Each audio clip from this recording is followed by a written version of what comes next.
Example 9.15 find limit t extends to 0 t square plus 9 minus 3 by t square அப்படின்ட்டு coefficient ஃபார்மில் நம்மளுக்கு இங்கே கொடுத்துருக்காங்க.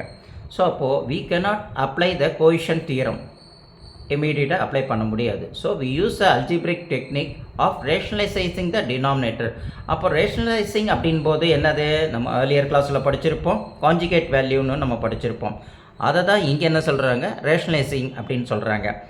அங்கே வந்து டினாமினேட்டரில் வர்றதை நம்ம ரேஷனலைஸ் பண்ணி நியூமரேட்டருக்கு போடுவோம். இங்கே நியூமரேட்டரில் கொடுத்துருக்கிறது ரேஷனலைஸ் பண்ணி டினாமினேட்டருக்கு போடுறோம். இதுதான் கான்செப்ட். இங்கே ஹையர் கிளாஸஸில் வரும்போது கொடுத்துருக்கிற sum root of T square plus 9 minus 3 by T square அப்படின்னு கொடுத்துருக்காங்க. இதை நம்ம ஆசிட்டிஸ் அப்படியே எடுத்துக்கிட்டு இதுக்கு கான்ஜுகேட் அப்படின்ற ரேஷனலைசிங் என்னென்னா -3 வந்திருந்ததுன்னா நம்ம +3 போட்டுக்கிறோம். புரியுதுங்களா? அப்போ root of T square plus 9 -3க்கு பதில் +3 என்ன நம்ம நியூமரேட்டரில் அப்ளை பண்ணுறோமோ அதே வேல்யூ டினாமினேட்டர்லையும் கீழே போட்டுக்கிறோம். Root of T square plus 9 plus 3 அப்படின்னு போட்டுறோம். அதுதான் rationalise of the root of T square plus 9 minus 3 is root of T square plus 9 plus 3 மாறிடும் அப்படின்றத நம்ம இங்கே எழுதியிருக்கோம். இப்போ அடுத்தது என்ன பண்ணுறோம், இது பார்க்குறதுக்கு எப்படி இருக்குது அப்படின்னம்னா a minus b into a plus b equal to a square minus b square அப்படின்ட்டு நம்ம அல்ஜிப்ரிக் ஃபார்முலா படிச்சிருப்போம் இல்லைங்களா, அந்த ஃபார்மேட்டில் இருக்குது. அதனால் இதை நம்ம என்ன செய்கிறோம், ஃபஸ்ட்டு கொடுத்துருக்கிறத டி ஸ்கொயர் ப்ளஸ் 9 இல்லைங்களா, இங்கே டி ஸ்கொயருக்கு இங்கே டி ஸ்கொயர் ப்ளஸ் 9 அதை ஹோல் ஸ்கொயராக மாற்றிக்கிறோம். புரியுது இல்லைங்களா? இங்கே அடுத்தது ப்ளஸ் இன்ட்டு மைனஸ் போட்டுக்கிறோம். 3 இன்ட்டு 3 ஸ்கொயர் அப்படின்னா நம்ம மாற்றிக்கிறோம். புரியுது இல்லைங்களா? அடுத்து கீழே இருக்கிறது T square into root of T square plus 9 plus 3 அப்படின்ட்டு நம்ம இங்கே போட்டுடுறோம். இப்போ அடுத்தது நம்ம என்ன கவனிக்கிறோம் அப்படின்னம்னா கொடுத்துருக்கிறதுல நம்ம ஸ்ப்ளிட் பண்ணி எடுக்கிறோம். எப்படி, இங்கே கொடுத்துருக்கிறது root of T square plus 9, இதுக்கு தனியாக ரூட் ஆஃப் டி ஸ்கொயர் போட்டுட்டு அதுக்கு தனியாக ஸ்கொயரை தனியாக போட்டுக்கிறோம்.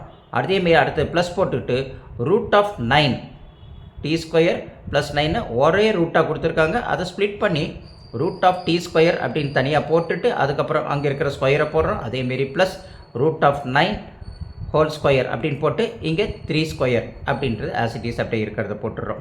புரியுது இல்லைங்களா? அடுத்தது நம்ம இங்கே என்ன கவனிக்கிறது இருக்குன்னா இந்த டி ஸ்கொயரை மட்டும் எடுத்து நம்ம இங்கே எழுதிக்கிறோம். அடுத்தது என்ன இருக்குது, இந்த ரூட்டை எடுத்துடுறோம். ரூட்டை எடுத்துட்டோம்னா அந்த ரூட்டுக்கு பதில் 1/2 வேல்யூ அப்படின்னு நம்ம ஏர்லியர் கிளாஸஸில் படிச்சிருக்கோம் இல்லைங்களா. அதனால் அந்த 1/2 போட்டோம்னா இந்த 2ம் கேன்சல் ஆகிடுச்சு, மீதி வெறும் டி மட்டும் தான் ப்ராக்கெட்குள்ளே இருக்கும். வெளியில் இருக்கிற ஸ்கொயரோடு சேர்ந்து டி ஸ்கொயராக அது மாறிடும். ப்ளஸ் அதேமாரி இங்கே 9 இருக்கும். அப்போ அந்த ஸ்கொயரை தூக்கி போட்டுக்கணும். அந்த ரூட்டுக்கோட வேல்யூ வந்து என்னது, நம்மளை பார்த்தோன்னா 1/2ன்னு தெரியும். அந்த 2 கேன்சல் பண்ணிடுறோம். அப்போ வெறும் 9 மட்டும் வரும். அந்த ப்ளஸ் 9 மட்டும் போட்டுடுறோம். இங்கே மைனஸ் போட்டுக்கிறோம். மைனஸ் ஆசிட்டிஸ் 3 சார் எவ்வளவு -9 வருது. அந்த -9 அப்படியே நம்ம போட்டுக்கிறோம். புரியுது இல்லைங்களா? ஸோ போட்ட உடனே கீழே இருக்கிறது T square root of T square plus 9 plus 3 as it is அப்படியே போட்டுக்கிறோம். ஸோ இங்கே கொடுத்துருக்கிற இந்த டி ஸ்கொயர் இருக்கும்போது இங்கே ப்ளஸ் 9 -9 வந்திருக்கு. ப்ளஸ்ஸும் மைனஸும் கேன்சல் ஆகிடுச்சு. 9ம் சேம் நம்பர் கேன்சல் ஆகிடுச்சுன்னா வெறும் டி ஸ்கொயர் ஒண்டி தான் இருக்கும். அந்த டி ஸ்கொயரை கீழே இருக்கிற டி ஸ்கொயரோட நம்ம என்ன செய்யறோம், கேன்சல் பண்ணிடுறோம். அந்த இடத்துல எல்லாமே கேன்சல் ஆகிடுச்சுன்னா 1 தான் இருக்கும். அப்போ 1/√டி ஸ்கொயர் ப்ளஸ் 9 ப்ளஸ் 3 அப்படின்னு நம்ம போட்டுக்கிறோம். இதை மட்டும் இங்கே எடுத்து எழுதிக்கிறோம். புரியுது இல்லைங்களா? அடுத்தது நம்ம என்ன கவனிக்கணும்னா 1 இங்கே லிமிட் டி எக்ஸ்டென்ஸ் டு 0 அப்படின்னு நம்மளுக்கு சொல்லியிருக்காங்க. அப்போ டீக்கு பதில் அந்த இடத்துல நம்ம என்ன செய்யலாம், 0வை நம்ம சப்ஸ்டியூஷன் பண்ணிக்கிறோம். அப்போ 0 ஸ்கொயர் என்ன வரும், நம்மளுக்கு 0 தான் வரும் இல்லைங்களா. இப்போ இந்த 9 மட்டும் இருக்குது. அப்போது இதுக்கு தனியாக ரூட் போயிடுச்சு. அதுக்கப்புறம் இதுக்கு தனியாக ரூட் 9 போடுறோம். ரூட் 9க்கு நம்மளுக்கு 3 வரும்னு தெரியும். அந்த 3 தான் இங்கே போட்டிருக்கோம். அந்த 0வை போடலை வேல்யூ. இங்கே +3 அப்படியே போட்டுக்கிறோம். அப்போ 3 + 3 எவ்வளவோ 6 ஆகும். மேலே என்ன இருக்கும், நியூமரேட்டரில் 1 இருக்கும். அப்போ 1/3 + 3 became 1/6 அப்படின்னு நம்மளுக்கு கிடைக்குது. புரியலன்னா ஒரு தடவைக்கு 2 தடவைக்கு இந்த வீடியோ போட்டு பாருங்கள். புரிஞ்சதுக்கப்புறம் நீங்கள் ஒரு வாட்டி போட்டு பாருங்கள். அதுக்கப்புறம் எக்ஸாமில் போய் போடுங்க. கண்டிப்பாக உங்களுக்கு ஃபுல் மார்க் கிடைக்கும்.